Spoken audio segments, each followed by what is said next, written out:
여러분은 눈치가 있는 사람이에요? 없는 사람이에요? 갑자기 이게 무슨 말이냐고요? 오늘 딱 그 이야기를 해보려고 합니다. 한국 사람이라면 누구나 아는데 외국인에게 설명을 하려면 막상 딱 떠오르는 단어가 없는 그런 단어. 눈치. 영어로 뭐라고 할까요? Read the room. 비슷하기는 한데 사실은 딱 맞는 번역은 없어요. 왜냐하면 눈치는 그냥 단어가 아니라 한국 사람들의 어떤 생활 방식 중에 하나거든요. 오늘은 눈치 관련 표현을 6가지 배워보고 끝나고 나면 여러분도 진짜 한국인처럼 눈치 있게 행동할 수 있을 거라고 생각합니다. 우선은 눈치에 대해서 눈치가 뭔지 이야기를 한번 해볼게요. 눈치는 우리가 생활하면서 공감하고 또 판단하고 상황에 맞게 행동하는 그런 능력을 뜻합니다. 근데 이게 단순히 분위기를 파악하는 것만은 아니에요. 말하지 않아도 뭔가 상대방을 감정을 읽고 또 그에 맞게 행동을 하는 것을 말합니다. 자, 그러면 이제 표현 하나하나 예시를 들면서 배워보도록 하겠습니다. 첫 번째, 눈치 있다. 눈치가 있다. 눈치가 있다는 건 말하지 않더라도 상황을 파악하고 또 상대방을 배려해서 행동을 할 수 있는 그런 능력이 있다는 거예요. 예를 들면 내가 남자친구, 여자친구 한 명씩 소개팅을 해줬어요. 소개팅을 해주는 자리에 저도 나갔어요. 나가서 셋이서 밥을 먹고 있는데 보니까 둘이 마음에 들어하는 것 같아. 그러면 제가 나 갑자기 급한 일이 생겼어. 너네 둘이 식사 맛있게 하고 와. 하면서 나갈 수 있죠. 빠져줄 수 있죠. 이게 바로 눈치 있게 행동을 하는 겁니다. 나중에 친구가 아까 너가 눈치 있게 가줘서 너무 고마워. 우리 둘이 번호도 교환하고 엄청 분위기가 좋았어.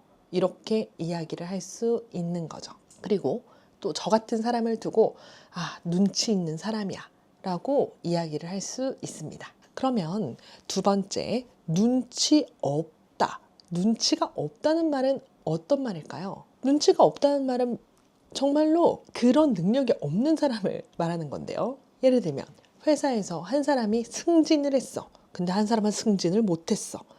이 두 사람이 같이 있는 그 공간에서 눈치가 없는 한 동료가 다 같이 있는 자리에서 이 한 사람에게 승진된 거 너무너무 축하해요 라고 이야기를 하면 좀 눈치가 없는 거죠. 왜냐면 이 승진이 되지 않은 사람을 배려하지 않은 거잖아요. 또는 이런 경우도 있어요. 이제 커플끼리 둘만 있고 싶은데 친구가 계속 자리를 떠나지 않아. 둘만 있고 싶은데 다른 사람 한 명이 자리를 안 떠나. 진짜 눈치 없다 쟤는. 이렇게 얘기할 수 있겠죠. 자, 세 번째 눈치 관련 표현 알려드릴게요. 세 번째 눈치 관련 표현은 바로 눈치가 빠르다. 눈치가 빠르다는 건 상황을 남들보다 좀 빨리 파악을 한다는 거예요. 예를 들면은 회사에서 팀장님이 더 높은 사람한테 엄청 혼이 났어. 엄청 혼이 났을 때 동료가 살짝 귓속말로 오늘 빨리 집에 가면 안 되겠다. 칼퇴하면 안 되겠다. 팀장님 표정 봐봐. 완전 화났어. 이렇게 이야기를 할 때 너 진짜 눈치 빠르다. 나도 그렇게 느꼈는데. 이렇게 얘기를 할 수가 있어요. 여기서 하나 또 말씀드리고 싶은 표현은 눈치가 빠르다의 반대말이 있을까인데요. 눈치가 빠르다의 반대말은 뭘까요? 눈치가 느리다? 사실 눈치가 느리다는 말은 거의 쓰지 않는 말이에요. 눈치가 느리다보다는 눈치가 없다. 걔는 참 눈치가 없어. 이런 식으로 표현을 합니다. 네 번째 눈치 관련 표현. 눈치 보다. 그리고 다섯 번째 눈치껏. 이건 좀 같이 이야기를 해도 될 것 같아요. 눈치보다는 어떤 타인의 행동을 살피면서 그 분위기에 맞게 따라가는 거예요. 예를 들면은 팀장님이 오늘 점심을 쏜다고 했어. 그래서 중국집을 갔어. 중국집을 갔는데 메뉴판을 펼쳐보니까 짜장면, 짬뽕, 발보채, 탕수육 너무 많은 거예요. 나는 탕수육이 먹고 싶은데 팀장님이 그 쏘시겠다고 했던 팀장님이 나는 짜장면이라고 얘기하면 다들 그냥 저도요, 저도 짜장면이요. 이렇게 눈치를 보면서 사실은 본인이 먹고 싶은 좀 비싼 음식을 시키지 못하고 눈치껏 짜장면을 시키는 거예요. 나중에는 친구한테 야, 나 팀장님 눈치 보느라 짜장면밖에 못 먹었어. 사실은 탕수육 먹고 싶었는데 뭐 이렇게 이야기를 할 수가 있겠죠. 눈치껏 행동을 한 거예요. 이거는 또 이런 경우도 있어요. 뭐 부모님한테 용돈 좀 올려주세요 라고 이야기를 하고 싶은데 오늘따라 부모님의 기분이 좋지 않아. 그러면 오늘은 눈치가 보여서 말 못 꺼내겠다. 다음에 내일 얘기해야겠다. 이렇게 생각하고 행동하는 게 눈치껏 행동을 한 거예요. 그 상황을 봐가면서 행동을 한 거죠. 6번째, 눈치채다. 이제 마지막입니다. 눈치채다는 앞에서 배운 표현들이랑은 조금 뉘앙스가 달라요. 왜냐하면 눈치채다는 특정 순간에 어떤 걸 탁 알아챈 걸 말해요. 탁 알아챈 것. 예를 들면 회사에서 사귀는 사내 커플이 있어요. 둘이 사귀는 거 숨기고 있어요. 근데 누가 봐도 같이 밥 먹고 같이 퇴근하고 서로 눈빛 교환하고 이런 걸 보면 우리 진작에 눈치챘어. 너네 둘이 사귀지?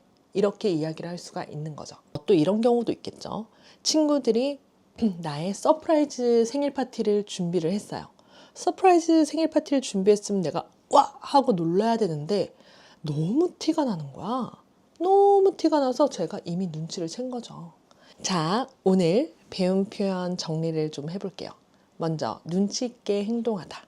눈치 있게 행동하다는 상황을 파악하고 배려하면서 행동을 하는 것. 그리고 눈치가 없다. 이거는 그 분위기를 못 읽는 것. 눈치가 빠르다. 이거는 상황을 빨리 파악하는 것. 눈치를 보다는 타인의 눈치를 살피면서 따라가는 것. 눈치껏은 말을 안 해도 알아서 행동을 하는 것. 눈치채다는 특정 순간에 탁 알아채는 것. 사실 눈치는 한국에서 잘하면 칭찬받고 못하면 핀잔을 받는 정말 중요한 능력이에요. 여러분도 이제 눈치 표현 다 알았으니까 한국 드라마 볼 때 한번 찾아보고 들어보고 써보세요. 분명히 엄청 자주 나올 거거든요. 엄청 자주 나와요. 눈치 관련 말은 아까도 말씀드렸듯이 자주자주 듣고 자주자주 말해보면 금방 원래 나의 언어처럼 습득할 수 있을 거랍니다.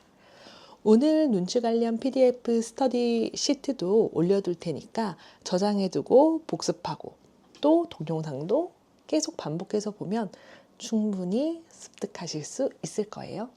다음에 또 만나요.